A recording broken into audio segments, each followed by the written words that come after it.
Hello lovely people, and welcome back to this week's new video. A little change in setup because it is a beautiful day outside and I wanted to take advantage of the natural light. So here we go with my February wrap up. I have my phone and my notes here to help me, so if I'm looking down at anything, it's that. I read a total of 12 books, which is like pretty good for me. The very first book that I read for the month was The Vanished Man by Jeffery Deaver. This book is actually the 5th book in the Lincoln Rhyme series. I mistakenly read the 5th book first, which was kind of annoying. You can read the series out of order because it's just the same characters of Lincoln Rhyme and Amelia Sax at least. The crime, the mystery is always different. So for The Vanished Man, we start off in a prestigious music school in New York City, and a killer flees the scene and he locks himself into the room. The police think that they have trapped this guy, and when a gunshot goes off, they storm the room, find that it's totally empty. This guy, he's like a master illusionist, so Lincoln Rhyme and Amelia Sax are brought in to catch this guy, this killer that they've dubbed the Conjurer. I wrote, as the fatalities rise, Rhyme and Sax have to go beyond the smoke and mirrors to prevent a terrifying act of vengeance that would be the illusionist's greatest vanishing act. I am starting to realize,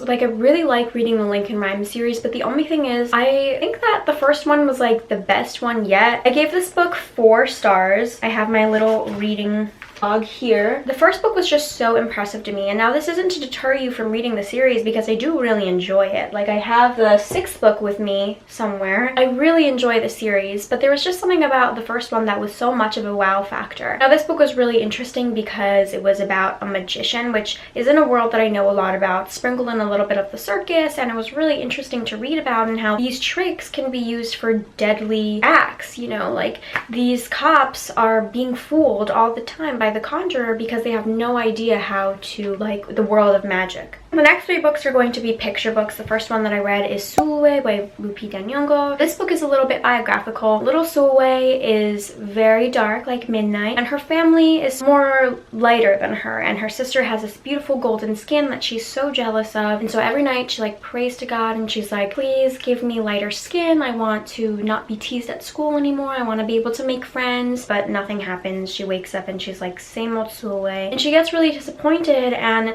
her mom comes to her and she's like, hey, your beauty is from the inside. Like, I named you Sulwe because it means star, I think, if I'm remembering it correctly, and it's about finding like your inner beauty. It was really cute. The artwork is so sweet. Little Sulwe has like the cutest chubby little cheeks. I gave this book 4 stars. I think it's really important even now, like, kids are still dealing with this. This book was just a really nice way to say, like, you were made this way for a reason. You are beautiful the way you are. The next picture book is called Just Because by Barnett. This book I gave 2 stars, okay? Little girl, she's in bed and she's asking her dad all these questions like, why is the ocean blue, or some random questions like that. I think it would be really cute for a little kid because of their imagination, but for me it was just a little bit kind of ridiculous because the answers just seemed a little too far-fetched for me that I didn't enjoy it. Probably as an adult, I felt like at some point kids should be getting the real answers, but I don't know what the age range for this book was. Just as an adult reading it, I did not enjoy it. The last picture book that I read was The Proudest Blue by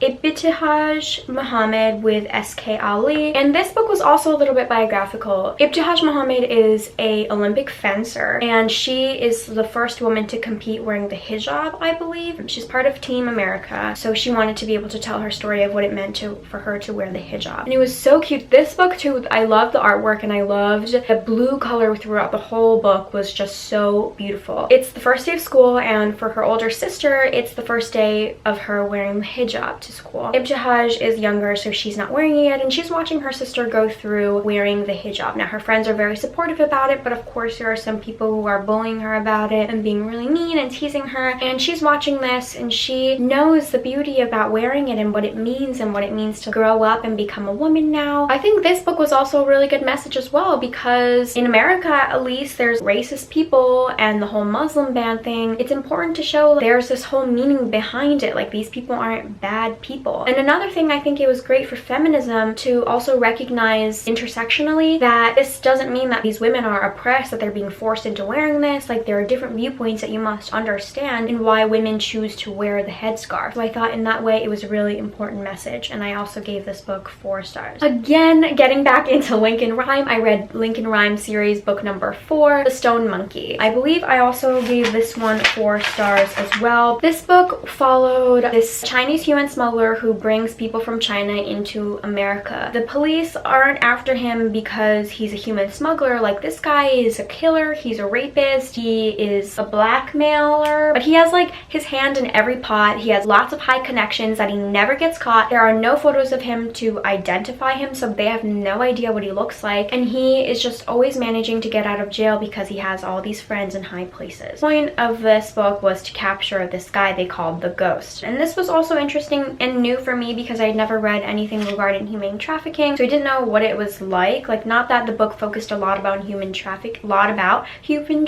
but it was like focusing on the lives of these people and why they were coming to America and the hardships that they were escaping from their home country. Even though I said that The Bone Collector, the first book, had the best wow factor in all of this, I appreciate that all of Jeffery Deaver's books have these insane plot twists that I could never catch on to. And I know some people say that they hate that they figured out who it was or who done it and blah blah blah. I actually like that. Like, I like trying to be able to find all the clues and figure it out. Now, I can't do it all the time, but for this book I could definitely tell for at least one of the plot twists what was going down. For definitely The Vanished Man, I was taken by surprise, but this, I had a lot of fun trying to figure out who did it. The next book is a graphic novel. I read Saga Volume 9 by Brian K. Vaughan and illustrations by Fiona Staples. I thought that this would be the conclusion to the books because it was released in 2018. There was nothing out in 2019, but then the book ended off on a cliffhanger, and I'm like here like, what? I need to know what happens, and your book hasn't been released in a couple years, so what's going on? I ended up giving this book 4 stars as well. It felt like the series was lagging a little bit in the middle, but this definitely piqued my interest again. If you don't know, Saga is a graphic novel, like an adult graphic novel series. It gets a little bit vulgar and there's a lot of like sexual content in it. This is about Alana and Marco, and they're from 2 different species that are at war with each other, but they fall in love and they have a child together, and they're on the run because everyone thinks that the child is an abomination because they're not supposed to be together, that they're supposed to hate each other. And it's about them and their lives together, but also like going around to different worlds or like planets to find some sort of peace there for a little bit. Pretty interesting. There are the same characters. It gets a little bit complicated, but it's pretty interesting. My phone fell. It's a little bit complicated, but it's interesting to read. The next book is a romance, and I read The Friendzone by Abby Jimenez. This is about Kristen and Josh. I literally just had to look this up. Kristen gets really bad cramps. She has periods for like 3 weeks, so she wants to get a hysterectomy, and she knows that this is a big step for her, but it'll make her life a lot easier. She lives in pain for most of her life because she gets these awful period cramps. Period pain in general. She's just living most of her life with her period, which, you know, if you're a woman, you get your period, you know, is not the best feeling in the world. Then comes Josh, who is Kristen's best friend's fiance's best friend, and he's coming into town for their wedding, and he's this super chill guy. He loves kids, he wants a big family, he comes from a big family, and they start to hang out more and more because they're the best man and the maid of honor, and so they're finding out that they like hanging out together, they're like getting into it. But the thing is, she knows, even though they might like each other a lot, Kristen doesn't know how to tell Josh that she won't be able to start a family, and Josh has no idea. This book I gave 4.5 stars. I wrote on Goodreads, I really enjoyed the romance between Joshua and Kristen and how they just fit together, and that their chemistry was just really undeniable. And I also had a really hard time with this because,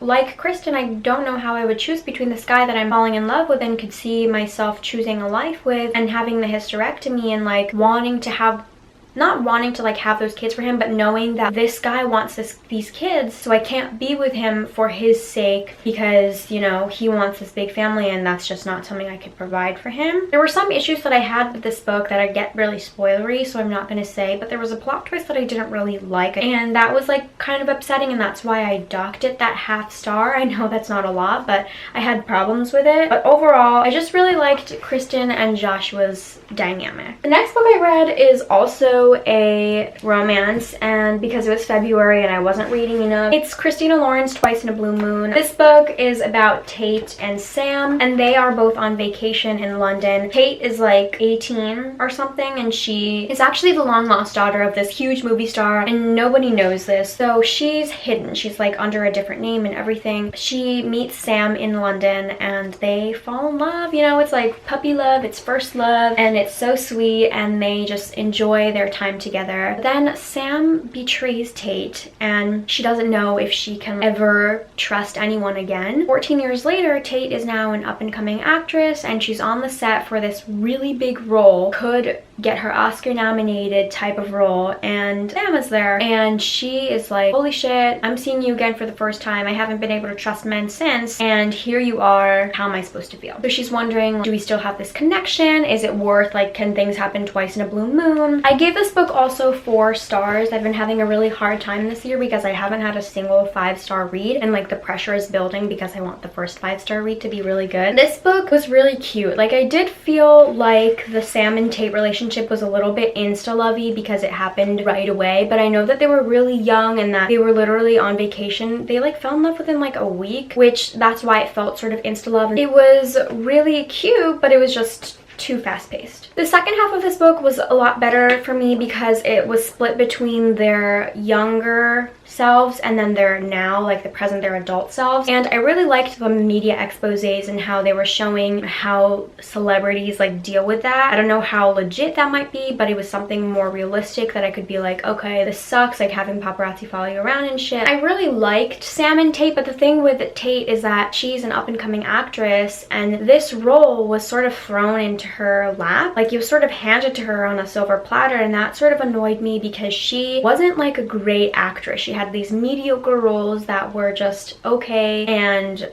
then all of a sudden she's in this huge big role with like an amazing director that it's like a once-in-a-lifetime opportunity to work with. Everyone kind of knows that she's not this great actor, but still she's got the lead role, which was a little frustrating to me because you're not even that talented. But overall, since I gave this book 4 stars, I really did enjoy it. But just a little side note about Christina Lauren books. So this is my second romance book, like adult romance book by them, and these books are surprisingly not as smutty as I thought they would be. It might be different for like the Beautiful Bastard series, but these books are like not that smutty and not what I was expecting at all. Like, I was expecting like Helen Huang level sort of smuttiness, but this kind of goes along with the Jasmine Guillory, the Wedding Date series, and it sort of like isn't that smutty. So if you're into romance books but not into the smutty stuff, I think Christina Lauren might be for you. Next, I read An American Marriage by Tayari Jones. Celestial and Roy are newlyweds and they're like so in love, and it says they are the embodiment of both the American dream and the New South. Celestial is on the brink of a new career as an artist, and they're about to settle into a routine together when they're visiting Roy's parents. They stay at a motel, and Roy is wrongfully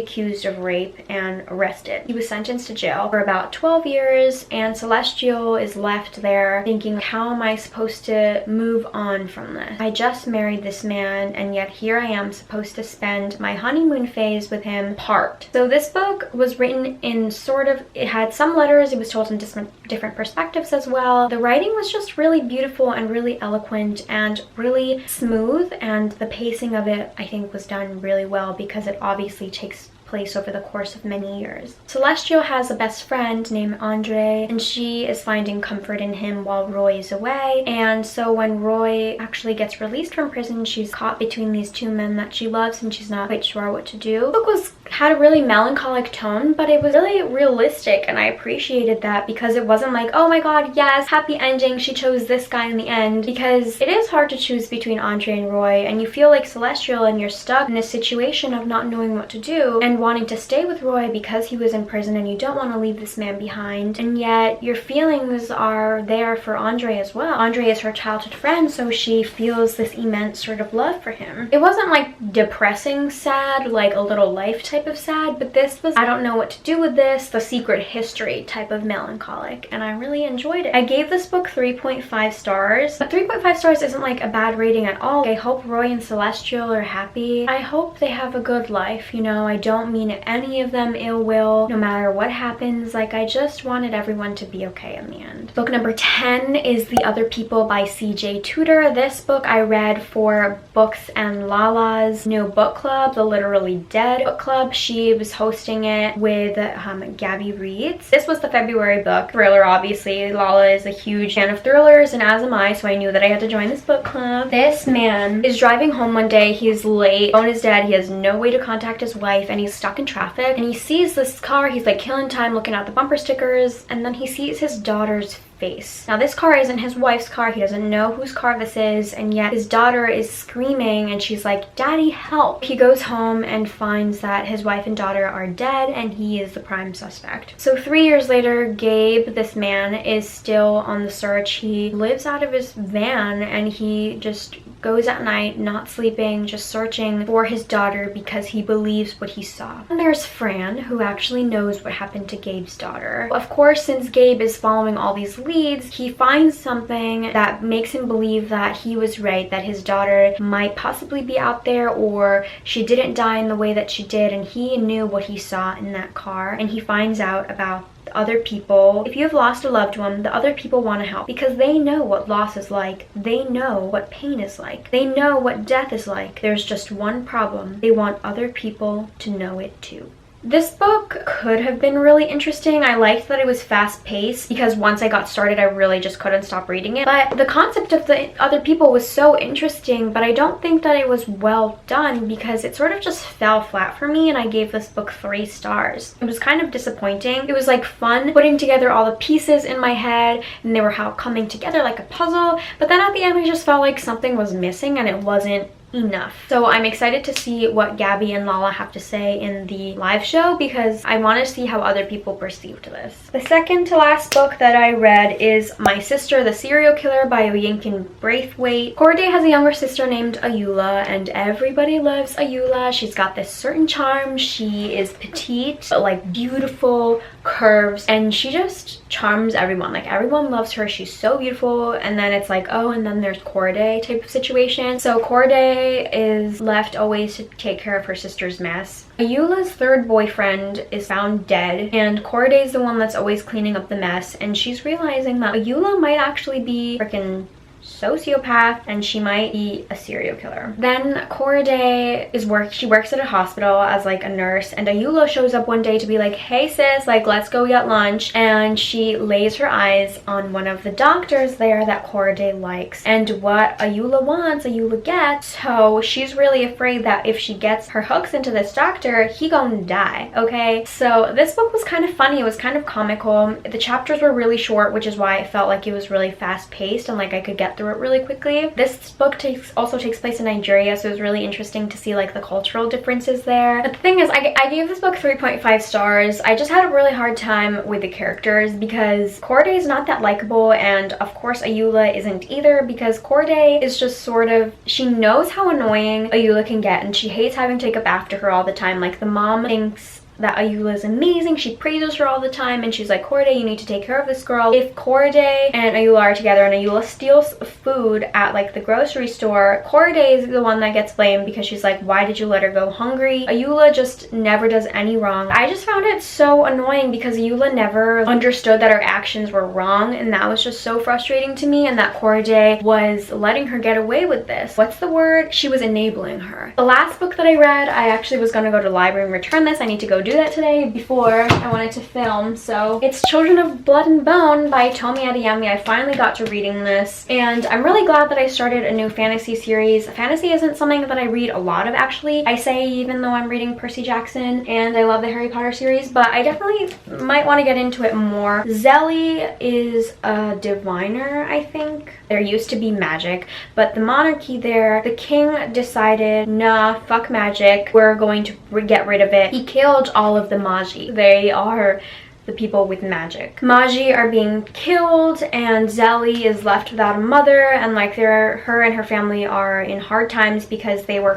connected to magic. I think those are what the diviners are called. They're called maggots in this world. Like they are less than bottom of the food chain. Everyone hates you. Zelly has this one chance to go against the monarchy and bring back magic, so she's on that quest. This world is really interesting. I think with fantasy books though, I really do like them, but it takes time for me to grasp it because like this is a big world. Like this is a totally new world and concepts that I have to wrap my brain around. So I gave this book 3 stars, I think. I definitely want to read more of the series and of course end up rereading this book. Oh, I gave it, yeah, 3.5 stars. And I do want to read the second book and eventually get to rereading this again, because I always find that with fantasy books, no matter how many times you reread them, like I reread Harry Potter every year, and every year I'm like, oh my god, yeah, this happened, or I'm like, holy shit, this is a new detail that I hadn't discovered before. And I think that Children of Blood and Bone could be that. I did get a little confused. Like you can tell that I don't know the difference between, like, I know what a Maji is, but I don't know what a diviner is, and I feel like